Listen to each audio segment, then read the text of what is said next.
You are not supposed to wait until it feels easy. You grow by forcing yourself into discomfort again and again until it becomes your edge. The hard things you avoid are the exact battles that build the version of you you're chasing. Every time you push through, your mind hardens, your will strengthens, and your confidence multiplies.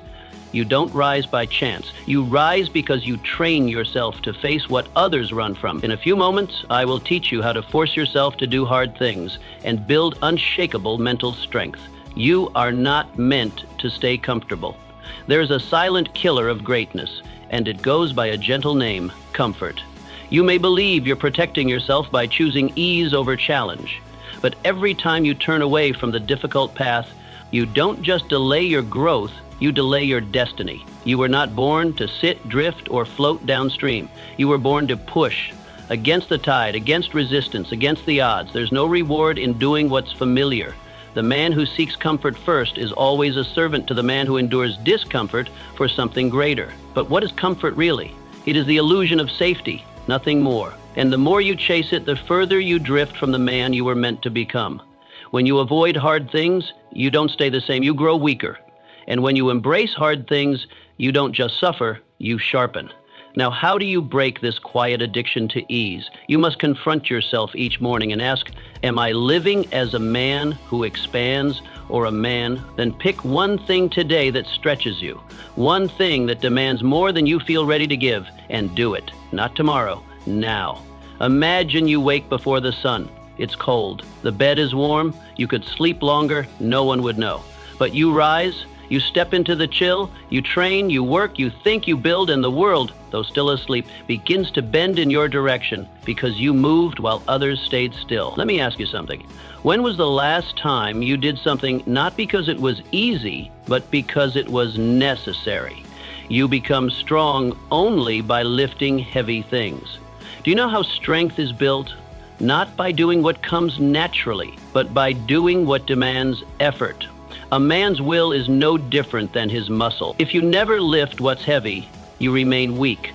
But when you force yourself to pick up the unbearable, you grow into a man who cannot be broken. There's a strange belief that life should feel light, but that's not how progress is made. Everything worth building requires a burden. Whether it's responsibility, discipline, or persistence, the weight must be carried, not avoided. And what exactly are these heavy things? They are the habits you hate but need. The sacrifices no one sees, the self-gratroon that whispers not now when your impulse screams yes. These weights shape your mind, your character, your legacy. So how do you begin? You start by identifying what you've been avoiding.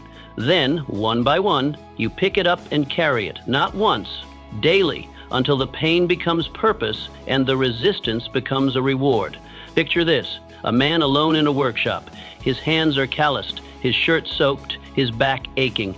But he's building, one plank, one nail, one hard-earned hour at a time. Others mock his struggle, but months later, when storms come, they run to the shelter he created. Now I ask you, are you willing to hurt a little each day so you don't suffer for a lifetime? The hard path teaches what comfort never can. They're lessons no book can teach. No teacher can explain, no speech can deliver. They are the lessons carved into you by the hard path. The kind you earn through sweat, setbacks, and silent struggle. Most men want the rewards of greatness, but not the path that leads there. They want wisdom without mistakes, power without pressure, mastery without mistakes. But it doesn't work that way. Every great man you admire, he bled for it. And what does the hard path actually give you? It gives you clarity, focus, self-respect. It forces you to meet the real you, the one that only shows up when things go wrong and everything hurts. To choose the hard path means you stop asking, will this be easy? And you begin asking, will this make me stronger? It's a shift, a vow, a decision that turns pressure into preparation and setbacks into sharpening stones. Imagine this. Two men walk into the forest. One walks the smooth trail, flat and well lit. The other takes the steep climb, clawing through thorns, slipping on stone. At the top, only one man sees the view. The other is still circling below, comfortable, but unchanged. So tell me, do you want the life that's comfortable or the life that's worth remembering? Self-belief begins when you do what you thought you couldn't. There is a power inside you that you have not yet met, not because it isn't there, but because you haven't challenged it enough to awaken. You think you know your limits, but you don't. You only know your routines. Confidence is not given, it is earned. Every time you face something you weren't sure you could survive. It grows in the silence between effort and doubt, and the only way to find it is to go where fear tells you to stop. Why do most men walk through life unsure of themselves? Because they've never tested what's inside them. They've never dared to act while shaking. They've waited for permission to feel ready. But readiness is a lie. Belief comes after the action, not before it. You must act like the man you want to become long before you feel like him. Try this. Set a task you've avoided, something uncomfortable, public speaking, physical hardship, difficult conversations, and now do it. Your hands might shake, your voice might waver, but when it's over, you'll know something new. You didn't die. You didn't break. You grew. Imagine stepping into a ring you've never entered. Your opponent is fear, but you don't flinch. You swing anyway, and even if you stumble, you leave with something more valuable than a win. You leave with belief. So ask yourself, are you waiting to believe in yourself before you act? Or will you act and then believe? Your future is hiding behind one hard decision. There comes a moment in every man's life when the path splits quietly, without warning. There is no grand announcement, no booming voice from the sky, just a subtle shift, a feeling deep in your gut, a sense that the decision you're about to make holds the weight of your entire future. This is the hinge, the point upon which your destiny swings. It may come dressed in discomfort. It may feel like risk. It may even look like loss, but it is not. It is the invitation to become the man you were meant to be. The tragedy is most men hesitate, not because they're weak, but because they overthink. They feel the pull, but they don't move. They tell themselves they need more time, more clarity, more courage, but none of that arrives. Because the moment demands decision, not perfection. While they wait for the fear to vanish, the opportunity quietly disappears, and their future fades behind them like a door that's slowly closing. The truth? No great man ever waited his way into greatness. He chose it. He moved into it. He felt the same fear, the same doubt, but he didn't let it stop him. He acted while others paused. He stepped forward while others looked backward. And in doing so, he changed everything. Because sometimes the only difference between an ordinary life and a legendary one is the decision to move. You already know the decision in front of you. Maybe it's walking away from comfort. Maybe it's ending what's easy and starting what's uncertain. Maybe it's devoting yourself fully to the dream you've been dancing around. You don't need someone else to tell you what it is. You feel it. You've been feeling it for a while now. That pressure in your chest, that quiet frustration with staying where you are. That's the sign. Imagine this. A man stands before two doors. One is familiar, bright, safe, applauded by all. The other is dark, silent, uncertain. Everyone tells him to take the first. It's easier, it's safer, but something inside him won't let him. Something in him knows that beyond the second door is the man he's supposed to become. Not because it's guaranteed, but because it demands growth. And so he reaches out, not because he's sure, but because he's ready to face it, to fail if he must, to become more than who he's been. So now ask yourself, what door are you standing in front of? And how much longer will you wait before you open it? Do the work when no one is watching. Success does not arrive with applause. It is not handed out under bright lights or earned through clever words. It is born in the quiet. The early hours, the late nights, the hidden moments when no one is watching. While others boast or sleep, you grind. You study, you sharpen, you grow. And you do it with no audience, no praise, no guarantees. Because deep down, you understand a timeless truth. The man who builds in silence will one day be seen by all. Not because he demanded attention, but because he became undeniable. Most people never rise to their true potential, not because they lack talent, but because they crave attention more than transformation. They show up only when eyes are on them. They work only when there's applause. They chase recognition instead of results, and so the moment the crowd leaves, so does their effort. They were never working from purpose, they were performing for praise. And that's why they fade. Their strength was borrowed, not built. But you must not walk that path. You must train yourself to act the same in darkness as you would in light. To show up when no one will ever know. Because if you can persist without recognition, without validation, without anyone cheering, you've already won. Why? Because success is not about being seen. It's about being ready when the world finally looks your way. What does that look like?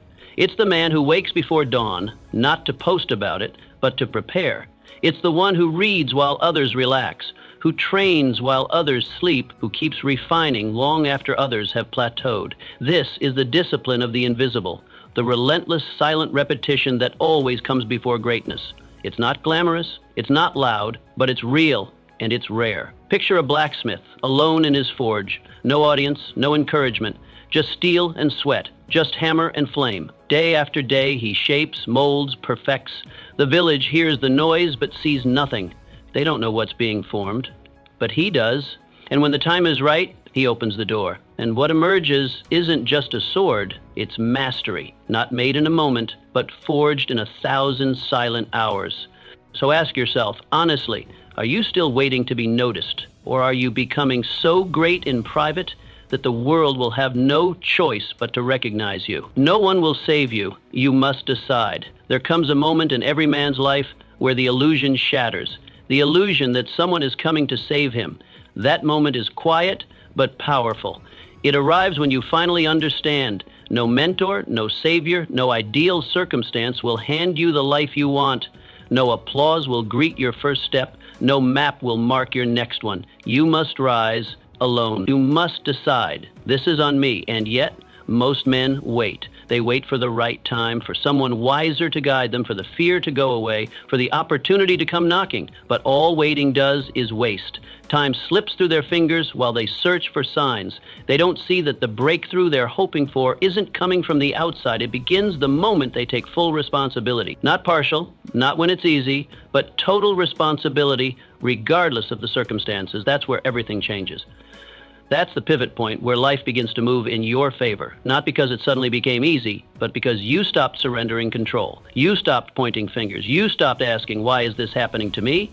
And started asking, what will I do with this? The shift from blame to blame is where your power begins, because you may not control the chaos, but you do control your response. And in the end, your response is what becomes your reality. So what does this look like in your day-to-day life? It means you don't wait for motivation. You create it through action. You move even when your body resists. You lead yourself when it's raining, when it's hard, when it's lonely. That's the mark of the man who rises.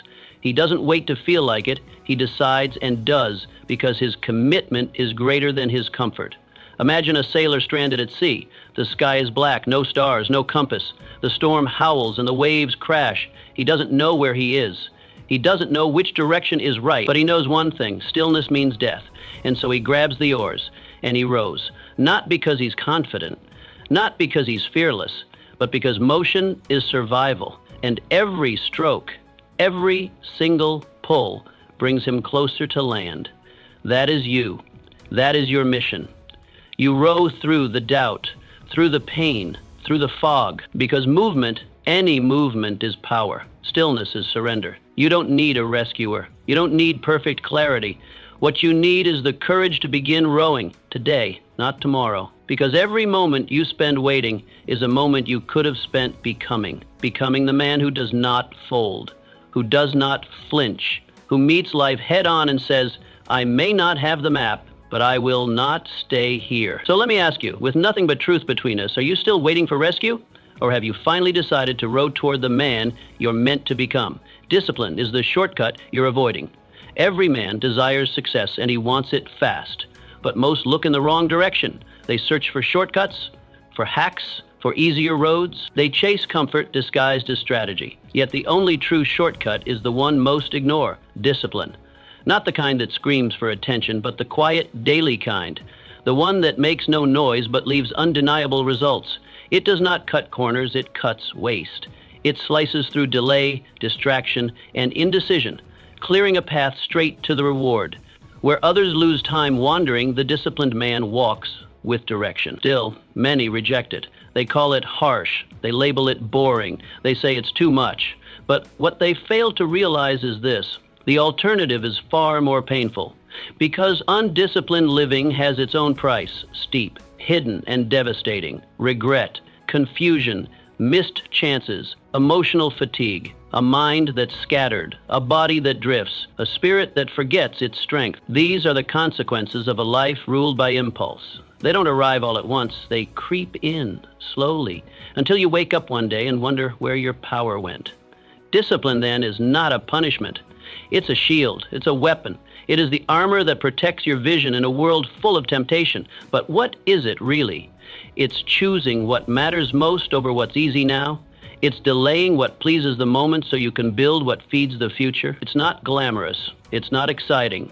It is self-control repeated until it becomes identity. Not once, not when it's convenient, but daily, especially when no one sees, especially when no one else is doing it. And how do you develop this? You don't start by trying to master life. You start by mastering an hour, one disciplined hour, where you command your focus and refuse distraction. From there, you stretch into a day, then a week, and in time, discipline becomes less of a struggle and more of a rhythm, like a muscle that strengthens with repetition. You direct your thoughts before they wander. You act on decisions before doubt speaks. You train your body to serve your vision, not your feelings. And soon, what once felt like burden becomes your greatest advantage. Picture this. A man stands before a vast jungle, thick, wild, endless. Many others rush in with blunt blades, hacking at random, sweating, screaming, lost. They waste motion. They lose direction. They grow tired. But this man is different. He sharpens his blade every morning. He studies the map. He plans his moves. Every swing of his machete is precise. He knows where he's going. He knows why. And while others wander, he walks quietly, efficiently, not because he is stronger, but because he is disciplined. This is your choice. You can chase ease, join the crowd, keep cutting wildly through life, and remain lost, or you can become the man who sharpens his blade, who acts with purpose, who shows up not once in a while, but every single day. So ask yourself, with brutal honesty, are you still chasing comfort, or are you finally ready to sharpen the blade that carves through chaos? Your pain has a purpose. If you keep going, pain is not your enemy. It's not a punishment. It's not a sign that something is wrong. Pain is a messenger, a mirror, a forge. It is the teacher most men run from, and the only one that teaches what comfort never can. Pain strips away illusion. It silences excuses. It demands presence. And if you endure long enough, if you stay in the fire without fleeing, you'll see what it's showing you, the part of yourself you didn't know was there. The part that doesn't break, the part that builds. Most men turn back the moment pain begins. The sting of failure, the ache of loneliness, the burn of discipline. They treat these like signals to stop. They flinch, they retreat, they say, this must mean I'm not ready. But pain doesn't mean stop. It means pay attention.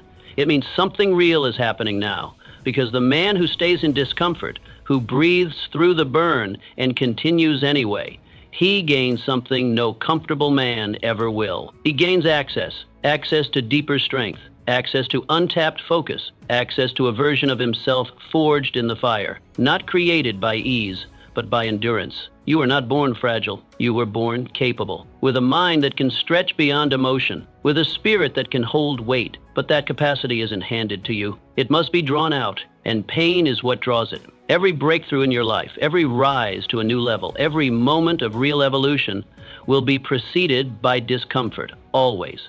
And the more it burns, the more it builds. It's not there to harm you, it's there to transform you. So why does pain exist? It exists to test your sincerity, to challenge your declarations. You say you want something, success, strength, peace, power, and pain steps in to ask, how badly? It measures your hunger. It separates the man who wishes from the man who works. It draws a line between fantasy and fight. And if you stay long enough, if you let it do its work without complaint, without running, something incredible happens. Your old self starts to fall away, and your real self begins to rise. What do you do with pain? You lean into it. You stop trying to avoid it.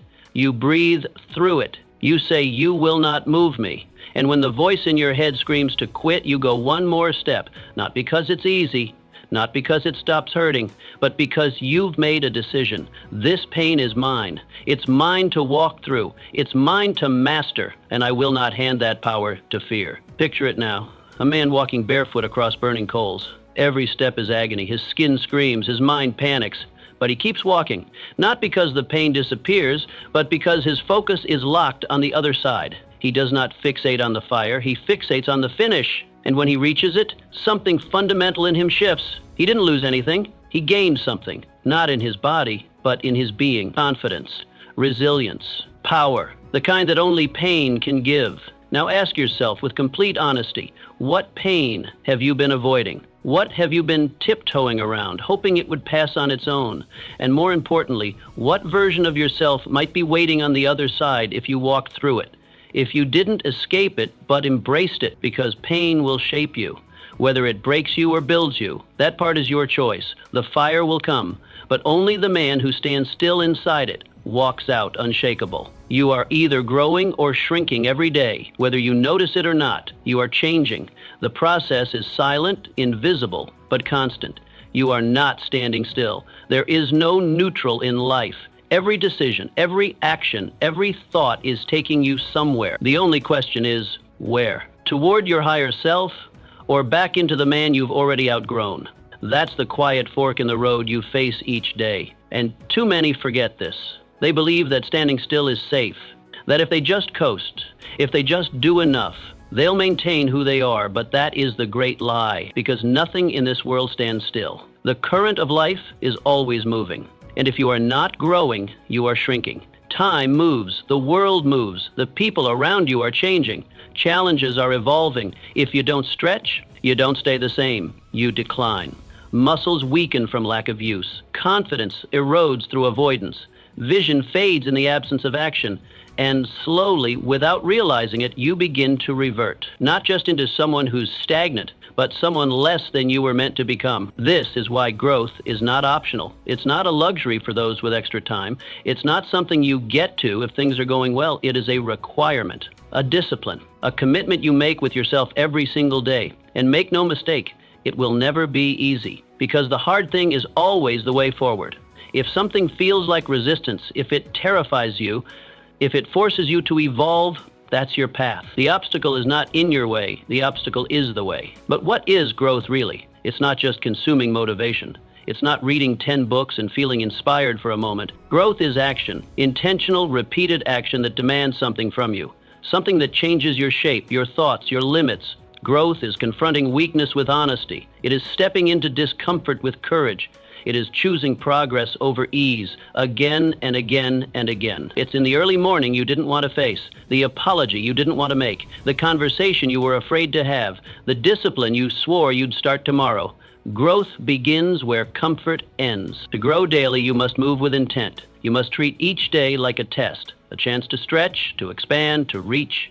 You don't need to transform overnight. You don't need to overhaul your life in one decision.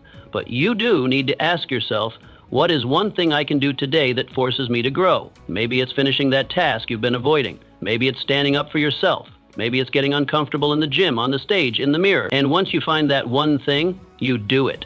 Not once, not when it's convenient, but daily. Because that is how growth compounds. One brave act stacked upon the next. One uncomfortable step taken with resolve. Think of a tree, majestic, strong, grounded, but only because it never stopped growing. If a tree fails to grow roots, it withers. If it stops reaching toward the sun, it dies. You are no different. You must plant deeper beliefs, stronger principles. You must stretch toward higher aims, brighter purposes, and bolder visions. And you must do this every single day, not because someone is watching, but because the man you're becoming depends on it. So now, ask yourself, in the quiet space where truth can be heard, are your actions today making you stronger or smaller? Are you moving toward the man you admire, or are you simply repeating the man you're trying to outgrow? Life is not waiting, and neither should you. Growth doesn't knock on your door. You must chase it. You must earn it. Because the life you want, the strength you crave, the peace you seek, it's not found in who you already are. It's hidden just beyond who you're willing to become. The man who endures outlasts the man who rushes. Greatness never hurries. It doesn't crash into your life like a lightning strike. It doesn't erupt overnight or shout for attention. Greatness moves slowly, quietly. It builds itself moment by moment, action by action, choice by choice. It unfolds like a structure made of stone, brick by brick over time with no shortcuts allowed. The man who endures is the man who finishes, not the one who sprints in excitement, but the one who walks forward when excitement fades, because endurance is the ultimate proof that what you say you want, you truly desire, And yet, most men fall in love with speed. They crave the rush of early progress, the thrill of instant reward. They chase applause before they've earned the silence. They want the result without the repetition. They imagine a life of ease where success comes quickly. And when it doesn't, they stumble, they quit, they change direction. But here's the truth. Success never visits the impatient. It avoids the man who treats it like a race and rewards the one who treats it like a life. The one who keeps moving forward when the feelings disappear, when the setbacks multiply, when nothing seems to be working. What does endurance actually look like? It's not grand or dramatic. It's not loud. It's in the quiet mornings when your body begs for rest, but you rise anyway. It's in the failure that knocks the wind from your lungs, but you try again. It's in the days where the path vanishes, the map crumbles, the support disappears, and you still take a step. Not because it's easy, not because you feel like it, but because the mission is still alive inside you. Endurance is sacred.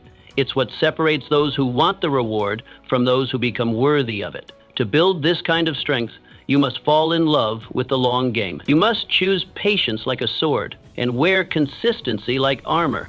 You must remind yourself over and over that the man who wins isn't the one who starts loudest, flashes brightest, or talks longest. It's the one who finishes, the one who outlasts, the one who doesn't vanish when it gets hard. Endurance isn't glamorous, but it is unmatched in its power. Because when others stop, when others break, when others step off the path, you keep walking. And with every quiet step, you widen the gap. Think of a mountain. At the base, there are crowds, men with energy, excitement, motivation. Everyone is ready. Everyone is eager. But the climb begins. The air thins. The terrain shifts. The weather turns. And slowly, men fall away. Some stop for comfort. Some turn back from fear. Others claim the timing isn't right. But one man, he doesn't stop. Step after grinding step he climbs. He doesn't complain. He doesn't boast. He just continues. And when he reaches the summit, there's no fanfare, no cameras, no applause, just silence. And in that silence, clarity, a still, sacred realization. I did what I said I would do. That's greatness. That's enough. The world won't always notice your endurance. It won't always clap when you rise again. But that's not why you do it. You do it because you made a promise to yourself. And the man who keeps promises to himself, no matter how long it takes, becomes unstoppable. Because he cannot be shaken by delay. He cannot be broken by silence. He cannot be fooled by the shallow rewards of speed. He's after something real, something lasting, something earned. So now, with all honesty, ask yourself, are you chasing speed or are you building stamina? Are you addicted to progress that comes quickly or committed to progress that stays? Will you still show up when no one's watching? Will you still move forward when no one's clapping? Will you finish what you started, even when the path is empty and your legs are tired and no one is telling you to keep going? Because that is the climb that builds greatness. That is the work that outlives applause. That is endurance. And only a few ever reach the summit, not because they're the strongest, but because they refuse to stop. You can't grow without friction. Growth does not happen in the quiet moments alone. It does not arrive wrapped in ease or packaged in convenience. It demands pressure. It demands opposition. It demands that you feel the friction of becoming. Without resistance, you cannot gain strength. Without conflict, you cannot build character. And without discomfort, you cannot stretch into who you are meant to become. You may wish for a life of peace, and that is a worthy desire. But understand this, peace is not the absence of struggle. Peace is the strength you develop through it. It's the stillness that emerges after the battle, not because there was no war, but because you won it. And yet most people recoil at the first sign of pressure. They run from criticism. They hide from difficulty. They avoid confrontation and label it toxicity. But there is a deep cost to that avoidance, because when you reject friction, you reject growth. You stay smooth, unchallenged, unchanged. But smooth men don't cut through life. Dull blades don't pierce through resistance. And if your edges are never tested, you never know what you're capable of. You see, just as a blade is sharpened by a grindstone, you are sharpened by the grind of life. Friction does not break you. It shapes you. It sands away the ego. It polishes the purpose. It strengthens the will. But only if you stay in the process. Only if you resist the urge to flinch. Most flinch. They complain. They escape. They justify staying soft. But the man who learns to stand still under pressure, he gains something few ever do, power without noise, strength without show, confidence that does not need to be proven because it has already been earned. So what is friction? Truly, it's not just the grand battles. It's the subtle daily chiseling. It's the moment you receive criticism that stings, but you don't deny it, you examine it. It's the hard truth someone tells you, and instead of defending your flaws, you thank them. It's the mistake that bruises your ego, and instead of retreating, you say, let's try again. It's the conversation that scares you, the decision that stretches you, the challenge that threatens your comfort zone. These are not curses, these are chisels. And chisels never arrive to destroy, they arrive to reveal, to carve out the strong, focused, disciplined man that comfort keeps hidden. Imagine a craftsman working with wood. The process is not gentle. There's grinding, scraping, splinters, dust in the air. It's loud, it's messy, the material resists. But the craftsman persists. He applies pressure with purpose. He uses his tools not to destroy, but to define. And slowly, shape emerges.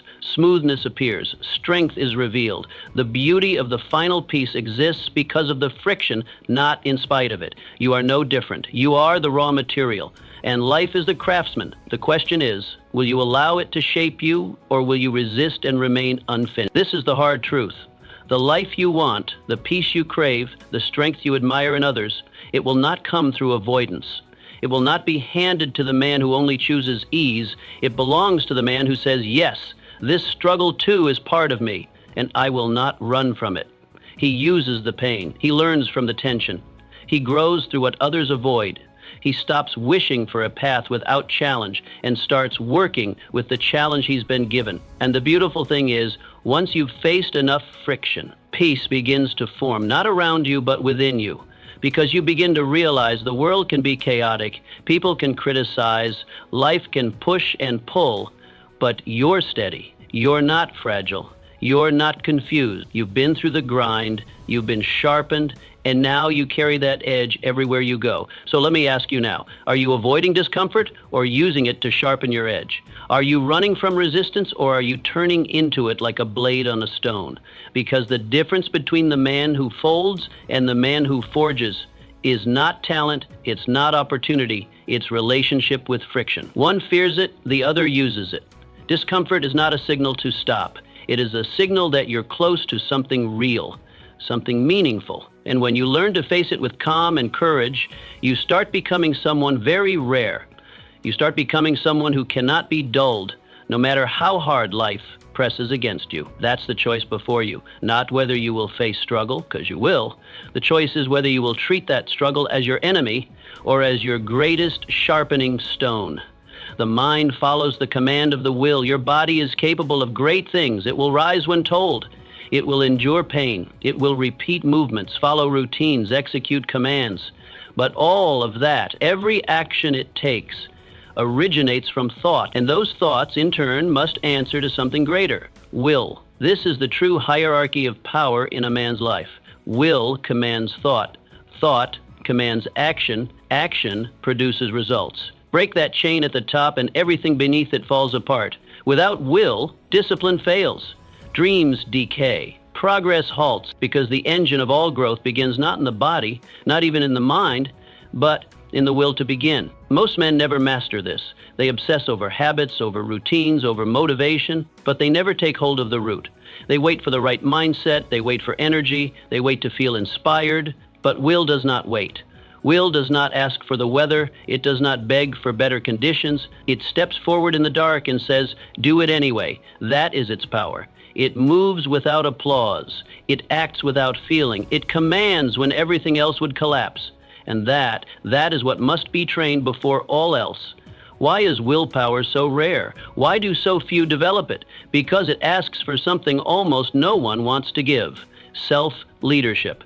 Not external pressure, not accountability, not the eyes of a crowd, will ask you to rule yourself in silence, to take action when no one will know, to follow through when no one will reward you.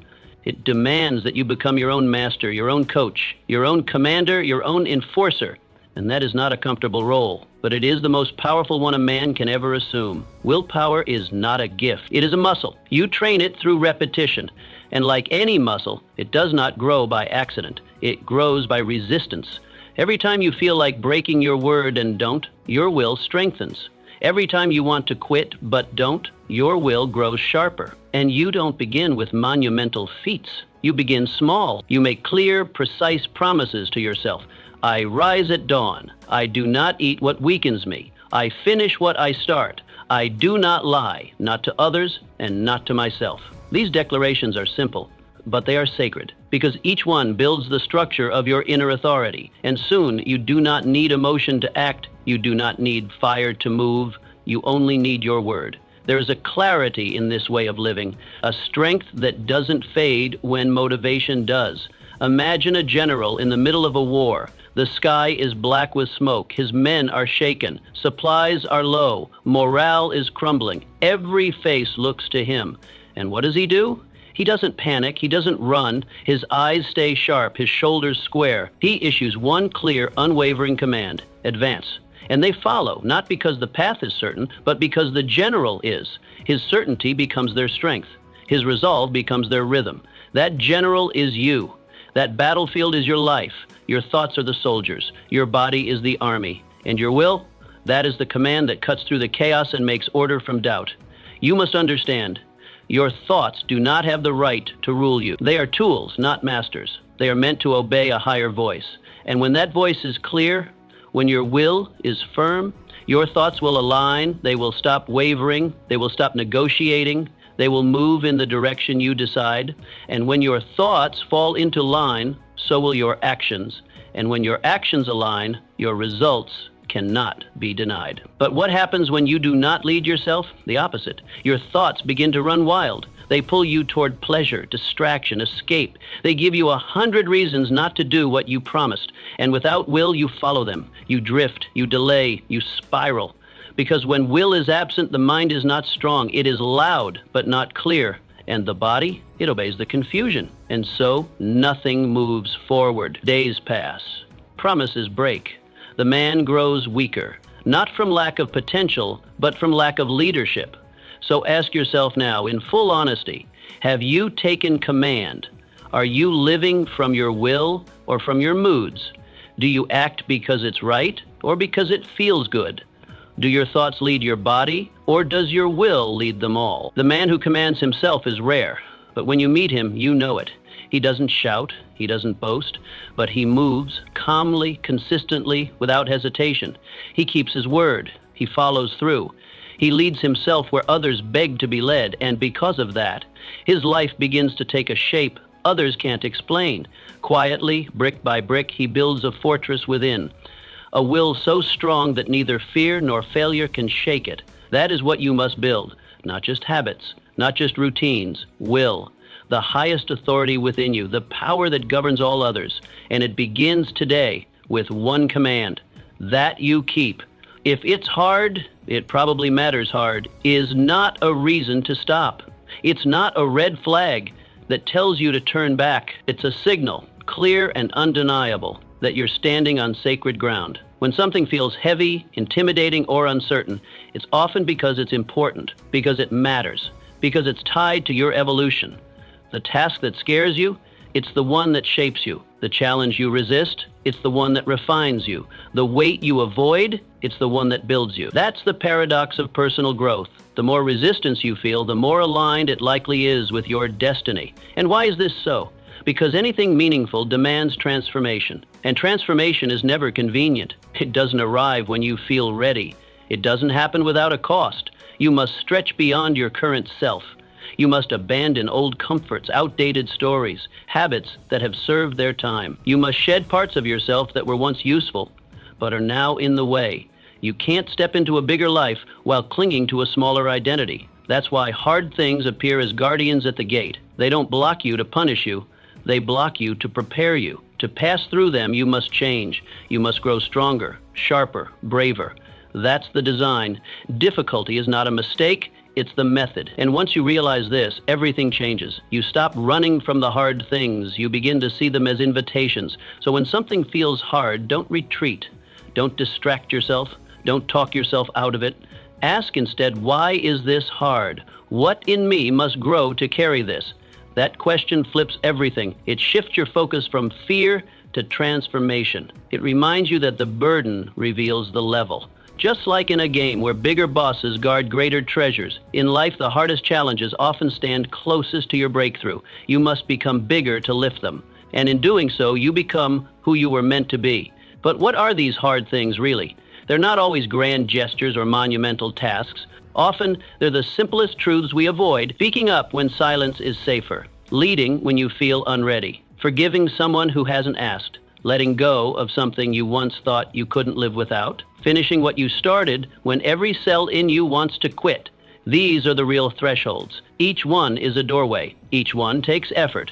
And each one, once crossed, unlocks a stronger version of you. Here's the practice. Take one hard thing you've been avoiding. Just one. The call you haven't made, the task you've delayed, the habit you haven't broken, the truth you haven't spoken.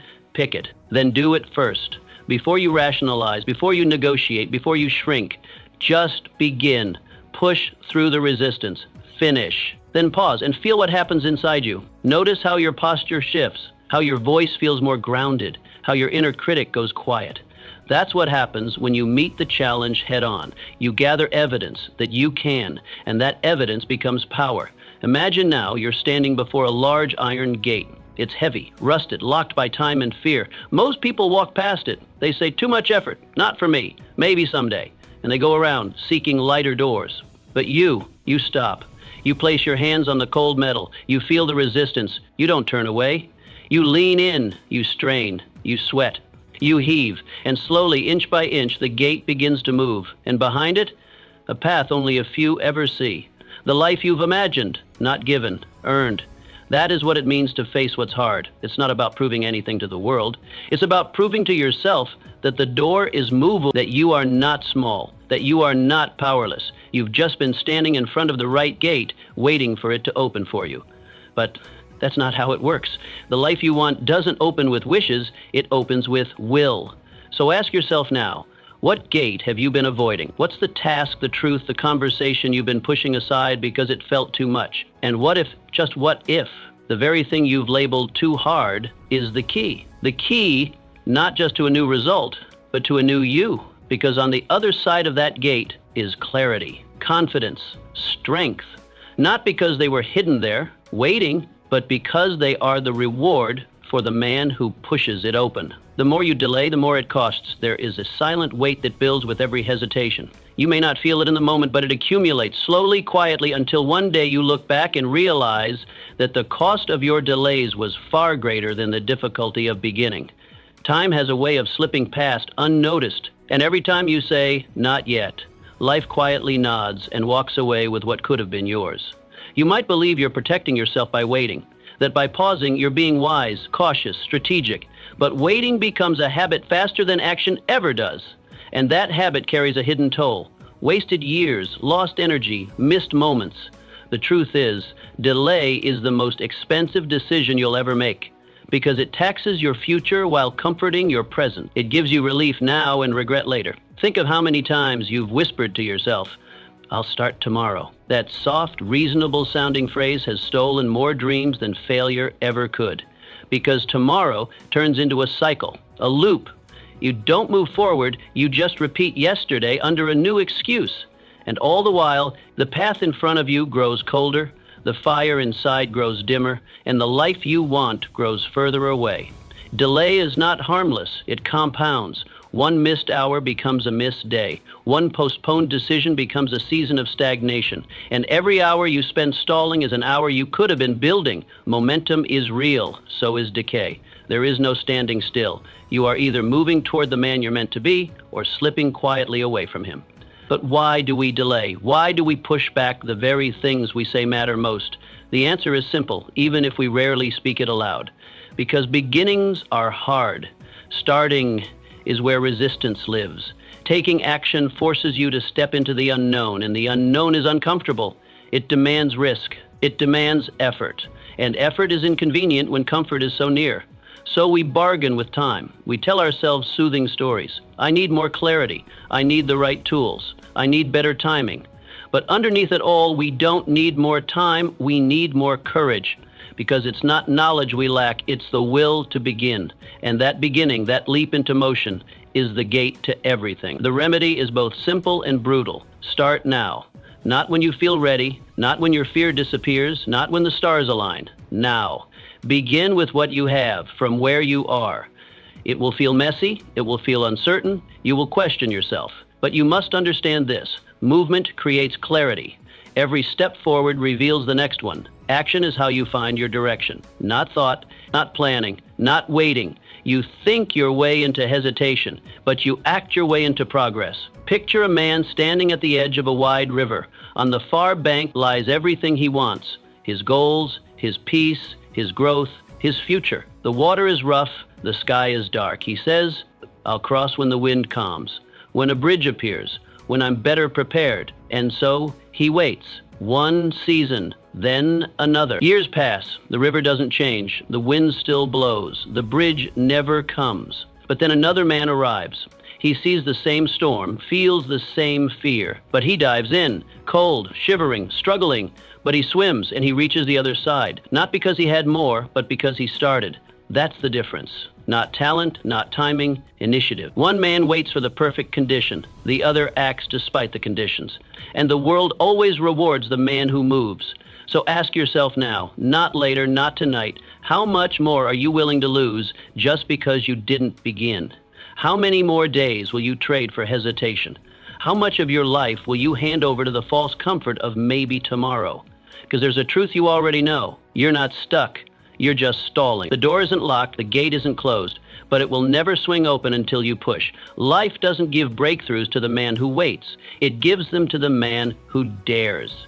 You don't need more time. You don't need more advice. You don't need more readiness. You need to start. And you need to start before the fear convinces you to delay again, before the doubt wraps its arms around your potential and calls it protection, before comfort becomes your cage. Start now, not perfectly, not loudly, just start. One step, one task, one hard thing done today instead of tomorrow.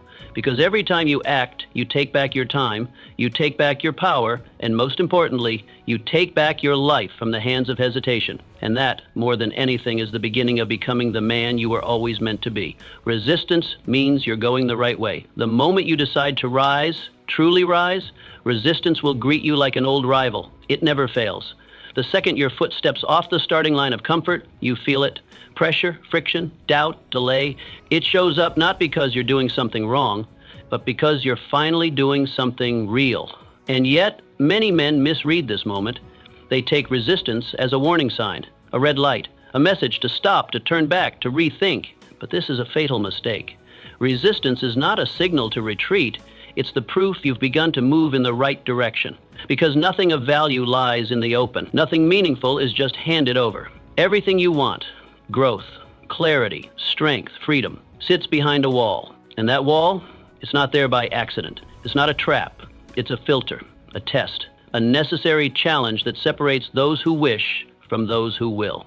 The moment you feel that resistance press against your chest, that weight of struggle, it is not asking you to leave. It is asking, how badly do you want this? That's the truth most avoid. They want the outcome, but not the opposition. They crave the reward, but shudder at the requirement. But here's the reality. The greater the resistance, the more significant the pursuit. You don't face resistance for trivial things. You don't wrestle with fear over meaningless tasks. Resistance only arises when something important is at stake. And the stronger it becomes, the more certain you can be. You're standing on the edge of something transformational. Something that requires more of you, more focus, more strength, more discipline. It is not a door slamming shut.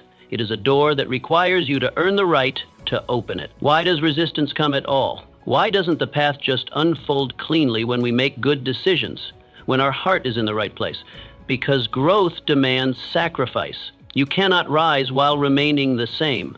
A part of you must die for a better part to emerge. Your laziness, your doubt, your excuses, your attachment to ease, these must be burned away, and resistance is the heat that does it. It is the necessary battle between the man you've been and the man you are trying to become.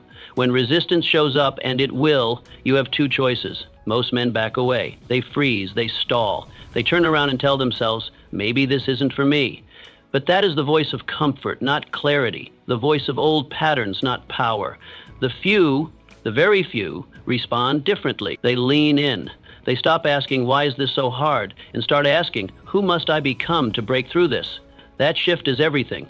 Because the right question doesn't weaken you, it strengthens your will. You stop seeing resistance as a barrier. You start seeing it as a mirror, reflecting who you are and demanding that you grow. You learn to recognize the enemy in all its forms: hesitation, fatigue, fear, perfectionism. You see these not as roadblocks, but as familiar tricks of an old system designed to keep you the same. And you respond, not with delay, but with relentless action. That's the only thing resistance cannot withstand. Relentless movement, the refusal to slow down, the decision to move forward, even when everything inside you says, stop. Action, even imperfect, is a weapon against resistance.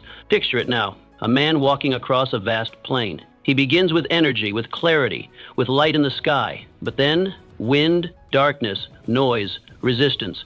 Most would turn around. Most do. But this man lowers his head. He digs in his heels. He keeps walking, step by step, not faster, not louder, just forward. And when the storm finally passes, he looks around and finds himself alone.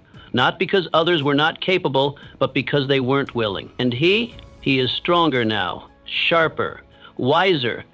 Not because he avoided the storm, but because he walked through it. This is the essence of greatness.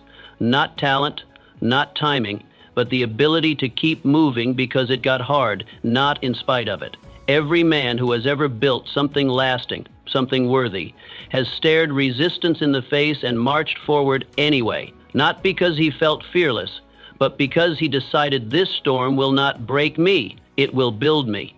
So ask yourself, truthfully and without excuse, when was the last time you kept going simply because it got hard? Not because of reward, not because someone was watching, but because something inside you knew this is the price of the next level. Resistance is not punishment. It is not rejection. It is proof. Proof that you're attempting something that matters, that you're stepping into a version of yourself that doesn't yet exist, but can if you continue. It's a signal that you're on the path of transformation, and transformation, as every man of substance knows, is never free. It asks something of you. It takes you through fire, but on the other side, clarity, strength, certainty, not given, but earned. So, the next time resistance rises, and it will, don't flinch, don't pause, push. Lean into it, fight forward, because if the path is hard, it means it's yours. And if you dare to keep walking, you'll find that every ounce of struggle was simply proof that greatness was just beyond the wall. Your word to yourself is your power. The most sacred promise you'll ever make is the one you whisper to yourself when no one else is listening.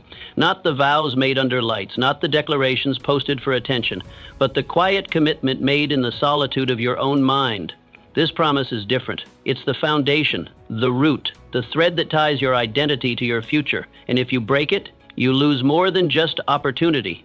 You lose something far deeper: power. The power of self-respect, the power of certainty, the power that only comes from knowing your word means something. Most men don't protect this promise. They speak carelessly, casually pledging to change, to rise, to take action. But their follow-through is shallow. I'll wake up early, they say, until the bed feels warm and the morning feels heavy. I'll change, they say, until the same comfort seduces them back. I'll lead, they say, until leadership requires risk. And with every broken vow, something inside them begins to fade. Their belief in themselves weakens. Their identity becomes blurred. Their strength, once potential, once fire, dissolves into smoke. And yet, there is a different kind of man. He's not louder. He doesn't boast. But when he speaks, he listens, not because others hold him accountable, but because he holds himself.